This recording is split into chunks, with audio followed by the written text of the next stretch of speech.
Hi Scorpio! Welcome po sa ating channel. Ito ang inyong daily vital reading for March 12, 2025.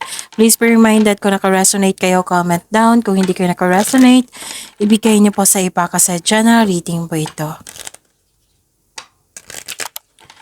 This is for you, Scorpio, ngayong March 12, 2025.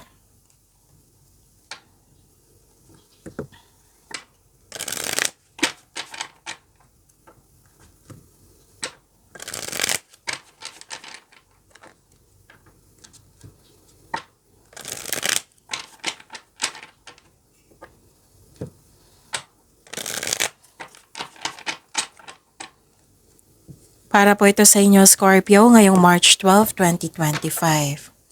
Maraming salamat po sa inyong patuloy na suporta at maraming salamat din po sa mga hindi nag-skip ng ads.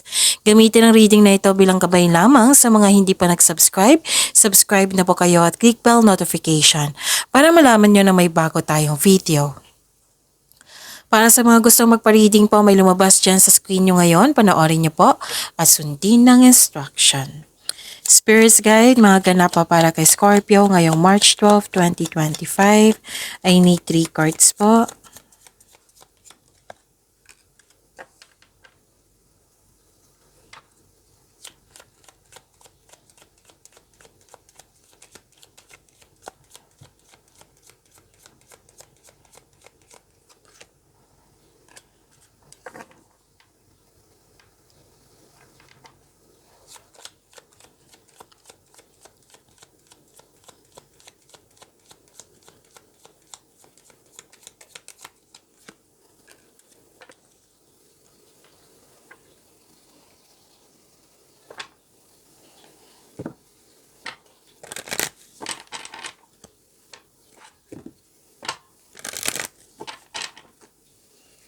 Spirits Guide, mga mensahe pa para kay Scorpio ngayong March 12, 2025. I need 2 cards po.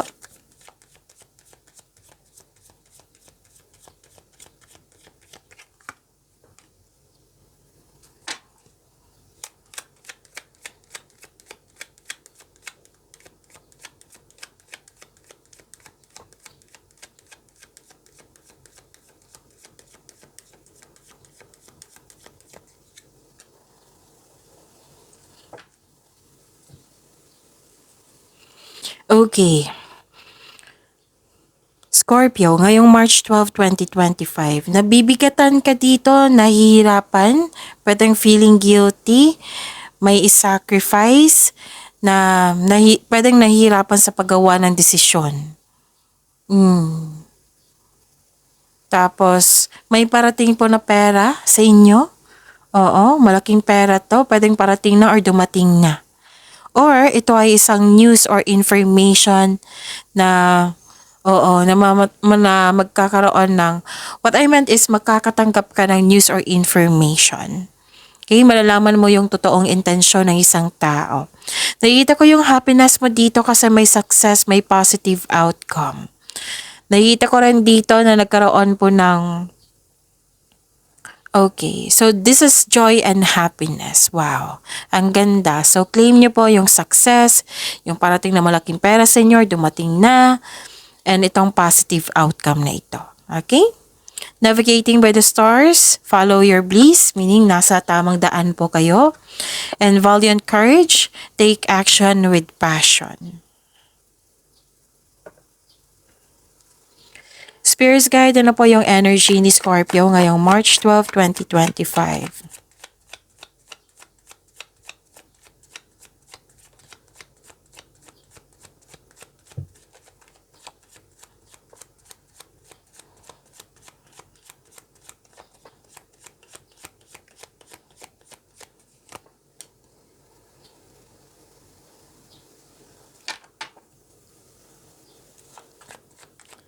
The clarification of this card po.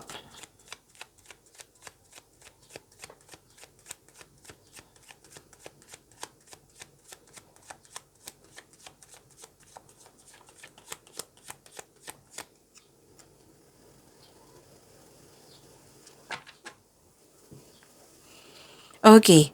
Kung may narinig kayo or may nakita kayong repeating message, meaning to say, pinupush ng cards na yan kasi ang ilan sa inyo hindi pa binigyan ng atensyon na kung maaari din po bigyan niyo po ng solusyon at aksyon. Remember Scorpio, at the end of the day, alam mo na ikaw lang taong may kakayahan at responsable na gumawa ng sarili mong katotohanan at kinabukasan.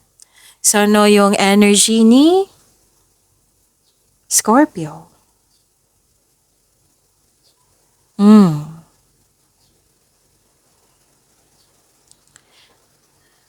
Nakikita ko dito nagkaroon kayo ng anxiety or pag-alala.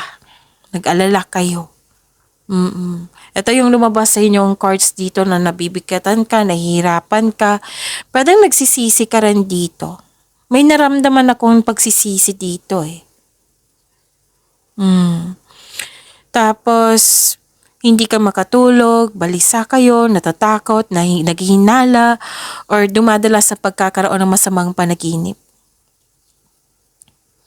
So this card tells you na ang iyong pagkabalisa ay pumipigil sa iyo na makita ang katotohanan na nasa harap mo. Ang stress ay isang normal na bahagi ng buhay. Ngunit kailangan mo itong labanan sa pamagitan ng pag-unawa, pagtangkap sa isang sitwasyon. Mga tulong po yung mag-open up ka sa isang tao na very genuine, yung willing makinig sa iyo. Pwede mas makatulong din po yung journal or diary. Isulat mo yung mga nasa isip mo upang sa gayo'y maalis sa mga ito sa inyong isipan at mapunta sa pahina. So this card tells you to make change. Itong pangyayaring ito ay pansamantala lamang at lilipas din po ito. So may conflict akong nakikita dito. Communication is the key. Yan yung sabi. Magkaroon kayo ng time na para mag-usap kayo. Pwede din worried ka, worried ka, stress ka dito, na nagdudulot ito ng pagkawala ng pagkilos. What I meant is pagkawala ng tulog or focus. So stop overthinking ha, kasi nakaka-drain niya ng energy. So you should stop overthinking kasi hindi ka makagawa ng solusyon yan. Magkaroon ng time for reflection, mindfulness skills, yan, makatulong yan sa pag-stop ng overthinking. At the same time, may solusyon sa inyong mga iniisip or yung concern mo, yung problema mo.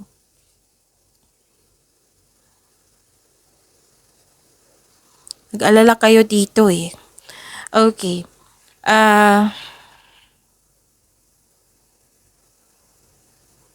Okay.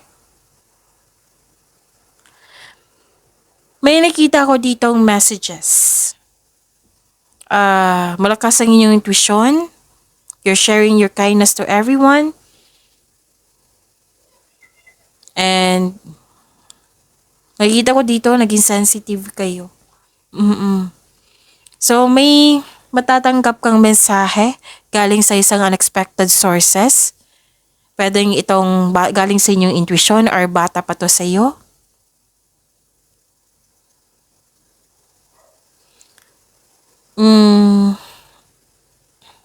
May gustong mag-reach out sa iyo, gustong humingi ng sorry. May good news kayong marireceive po. Opo. So don't let your emotions get in the way. So pwede din itong good news na ito is opportunity or yun nga, may parating na pera or improvement sa inyong kaperahan. Yan. Spirits Guide, Career and Money po ni Scorpio ngayong March 12, 2025.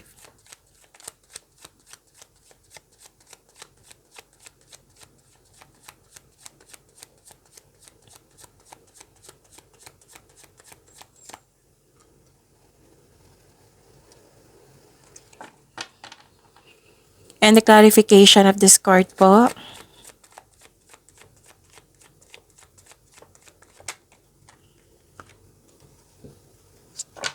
Napanghinaan ka ng loob dito eh. Worried ka rin. Worried ka pa rin, Scorpio. Okay. Lack of self-confidence. Nakikita ko dito, naging weak ka, madali kang mag-give up. Pwedeng nag-self-pity kayo. Yun nga, may nakita kong pagsisisi dito, Scorpio. Pwede daw naging uncomfortable ka sa situation mo ngayon. Ang advice po ng card, have faith in the universe. Face your fears with self-confidence and courage. Okay?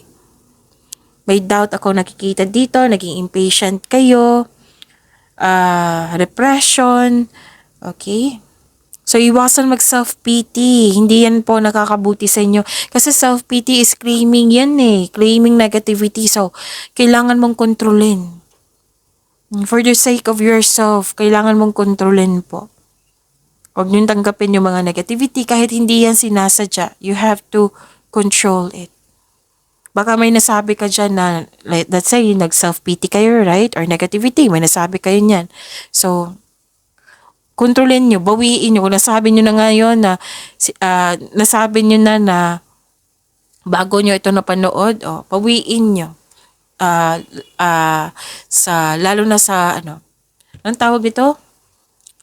Positive affirmation. I am loved, I am healthy, I am blessed, I am successful, I am safe, and so on.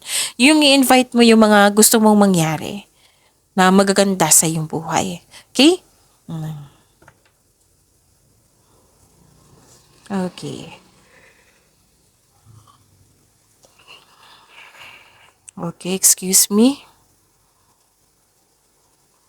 Nakikita ko dito na nagkaroon po ng, gawa kayo ng konkretong plano.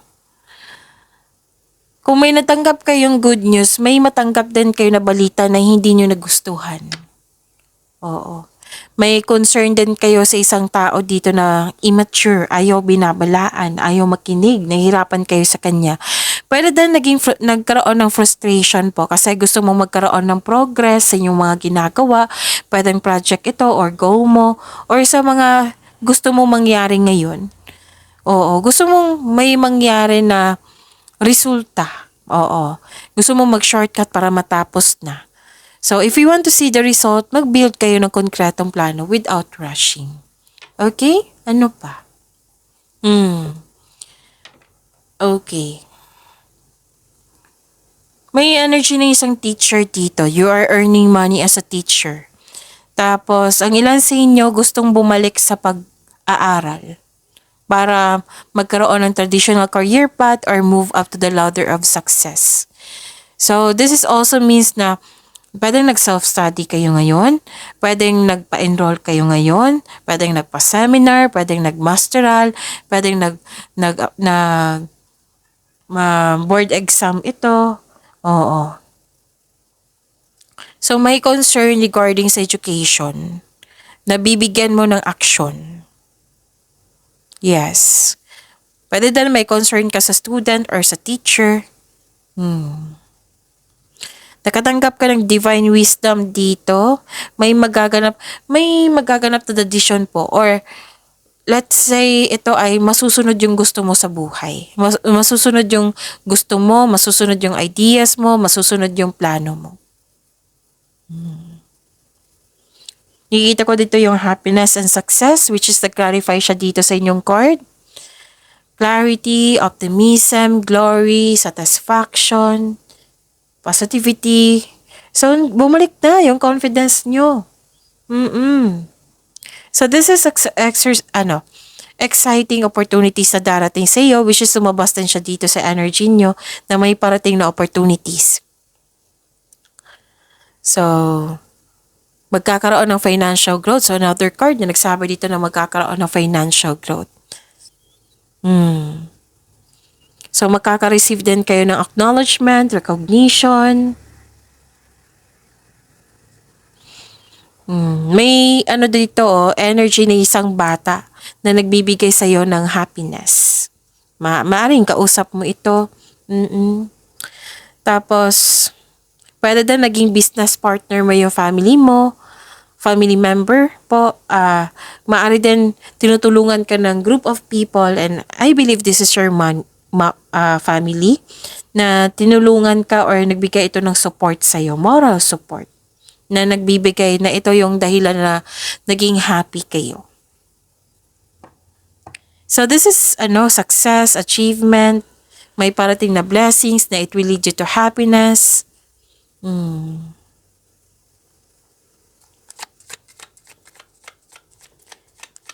Spirits guide, love life, self-love, partnership, and romance ni Scorpio ngayong March 12, 2025.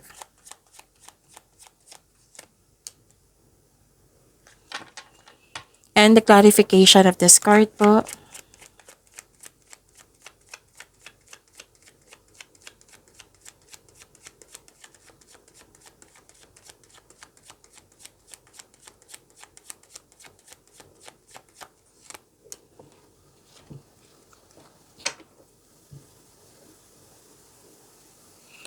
Okay.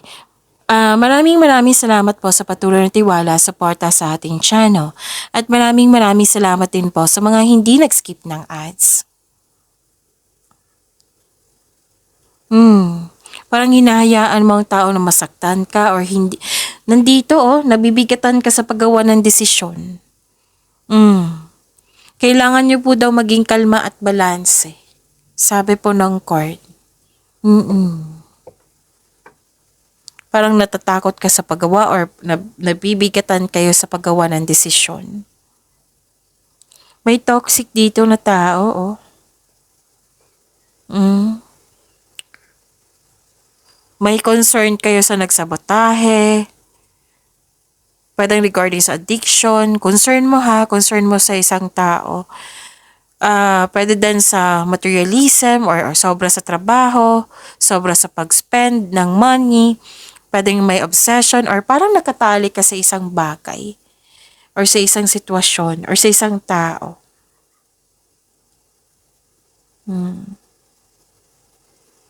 So, may controlling person dito. Or pwede din naging lust over love kasi love life to So, concern to sa lahat single ka man, may relasyon man, or sa buhay mag-asawa. So, pwede may controlling partner, controlling person, or naging lust over love, yung romance. Pwede din na may ginagawa ka dyan na hindi, yung uncontrolled na, tapos, pwedeng sobra sa trabaho or sumusobra na yung tao kasi naging toxic na. Yan yung nakikita ko. Lumalabas pa rin repeating message to na nagkaroon loss of faith, na-disappoint ka sa mga nangyari. Another card na nagsabi dito ng pessimism, huwag kayong mag-attract ng negativity. So, this is repeating message pay attention, bigyan niyo po ng solusyon or action.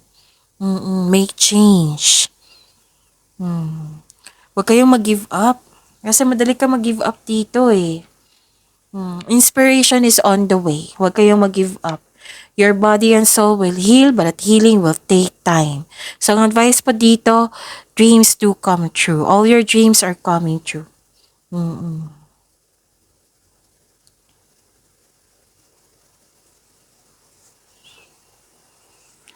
So, nakita ko rin dito na nagkaroon po ng okay, so ang ganda. So, at the end of the day, nagka-receive kayo ng unconditional love.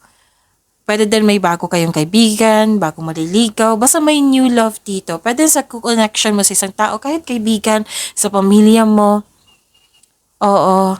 This is self-love also. So, may parating sa inyo. This is a gift from the universe na ito yung dahilan na magiging okay ka. So this is new love is coming. The divine is offering you a new love. Yes, may parating na bagong pag-ibig which can arrive in many forms such as self-love, new relationship, or a new connection sa isang tao na magbibigay sa iyo ng love, peace, and happiness. So this is gift from the universe. Okay? Pwedeng nagkaroon ng renewal of love.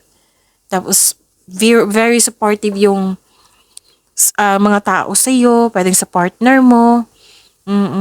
Nagkaroon ng positive emotions flow. Pwede din may buntis or the arrival of a new baby. Tapos nagfo-focus ka din sa self-love dito. This is good. Nagkaroon ng personal development. Yes, this is new beginning Ang ganda. So at the end of the day, magiging okay din ang lahat. Don't worry. Scorpio. So, yun. Pagyamanin niyo po yung blessings sa binigay sa inyo, Scorpio. See you tomorrow. Please like, subscribe, and click the button for notification para updated po kayo sa daily tarot reading natin. Maraming salamat.